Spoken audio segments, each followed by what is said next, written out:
My name is Laneece Hurd, and today we will be examining the fascinating life of Frederick Douglass. To start, we'll be taking a brief journey through his life, and later we'll head out to take a trip to his Cedar Hill home in Washington, D.C. Now we've got a lot to cover, so let's get started. In his journey from captive slave to internationally renowned civil rights activist, Frederick Douglass changed how Americans thought about race, slavery, and democracy. Frederick Douglass was born in slavery on a plantation on the eastern shore of Maryland around 1818. He was sent to Baltimore to work as a house servant, and he began teaching himself to read and write in secret.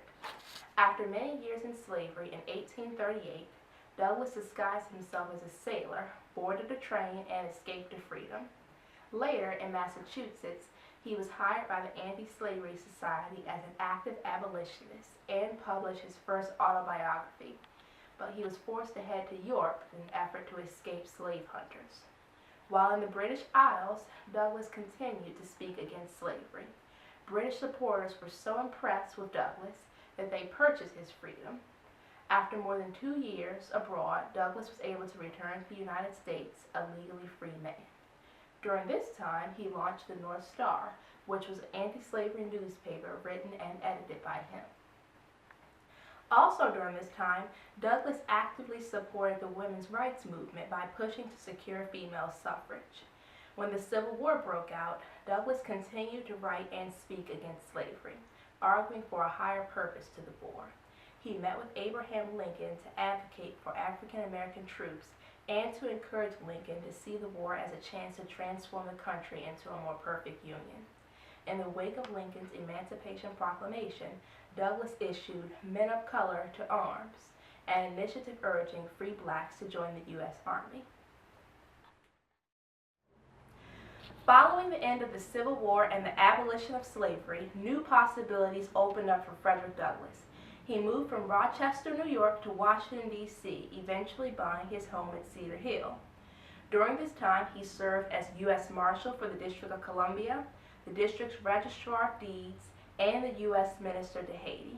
Despite his victories and successes, Douglass still had many battles to fight. He continued to work to expand civil rights in the country until his death in 1895. Throughout the course of this class, I have been even more fascinated and inspired by the life and legacy of Frederick Douglass. And because his real house is not too far away from here, I knew I had to take a visit. I can't wait to go take a tour and learn more about his home in Washington, D.C. So let's go head there now. Come on.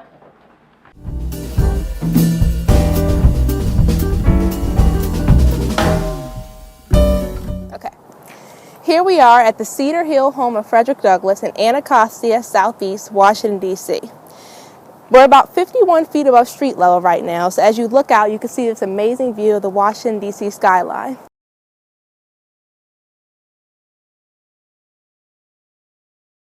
So originally, this house was built in 1859, but in 1877, Frederick Douglass purchased the house for $6,700. Today, that will be over $1.3 million. It was originally about 14 rooms, but after many additions and expansions made, it's a 21-room mansion now. He lived here until 1895 and his death, and later it was open for tours to the general public. So let's go inside and check it out. When you first enter the house, this is the east parlor. This is the fanciest and most public room inside the house, and here Douglass would entertain his guests and engage them in a variety of conversation topics like literature and political issues of that time. It was also not uncommon for him to play checkers with his guests in this room, and also he might play music on that music box in the corner back there. Now this is his study/library area. Frederick Douglass wrote 3 autobiographies throughout his life, and this study is where he finished his last one. Douglass owned about 2,000 books, so all the books you see here are only about a few hundred of his collection. And there he also had more pictures on the wall of various events. Now right across from the east parlor, there is the west parlor. This was more of an informal room, so more like a living room of today, and here you might have found Douglass entertaining his grandkids or playing the violin, and his violin can be seen sitting right there on top of the piano.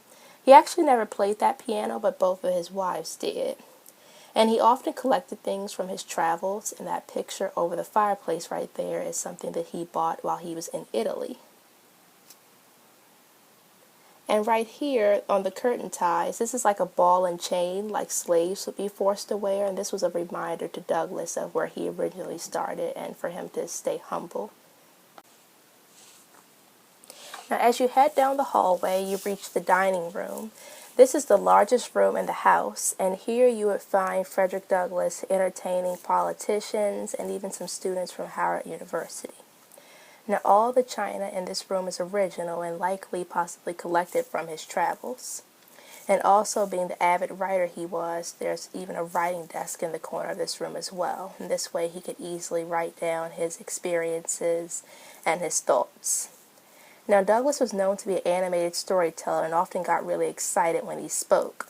As he got older, his grandkids thought he might actually tip back in his chair, so he sat at the head of the table with a chair that had wheels on it, and this allowed him to easily push himself back from the table to dramatize the parts of his story.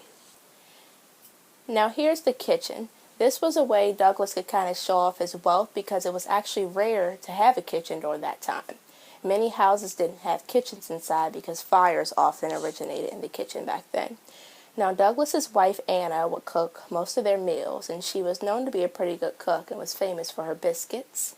And around the room there's a lot of cookware that was used by her, and on the table there's an authentic list of groceries that were purchased by the Douglass family.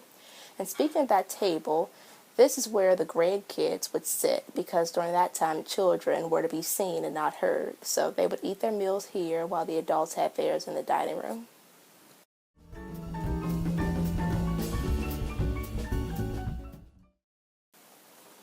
Now this is Frederick Douglass's first wife Anna's room.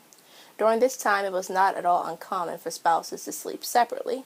So they married in 1838 and stayed together for 44 years until her death in 1882. And Douglass planted magnolia trees in memory of her, in which those trees can still be seen on the lot today. While he traveled the country as an abolitionist speaking out against slavery, she stayed home and held the household together.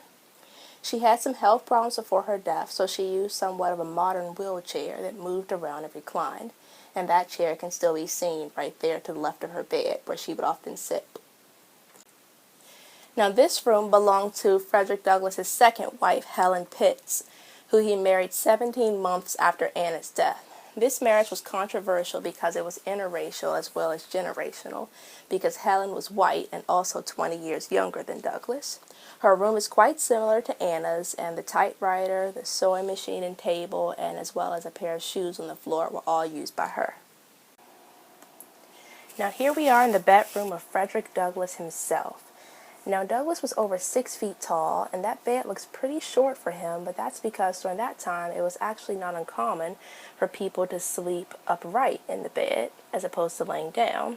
And now here you can see a variety of his personal things that he used. One of his hats was on display, and a piece of his clothing, and also on the wall there was a lithograph of him as a young man. And now that right there is one of his actual combs that he used. And notice on the floor a boot jack that he used sitting next to his chair, as well as a set of dumbbells, which Douglass used part of his daily exercise routine.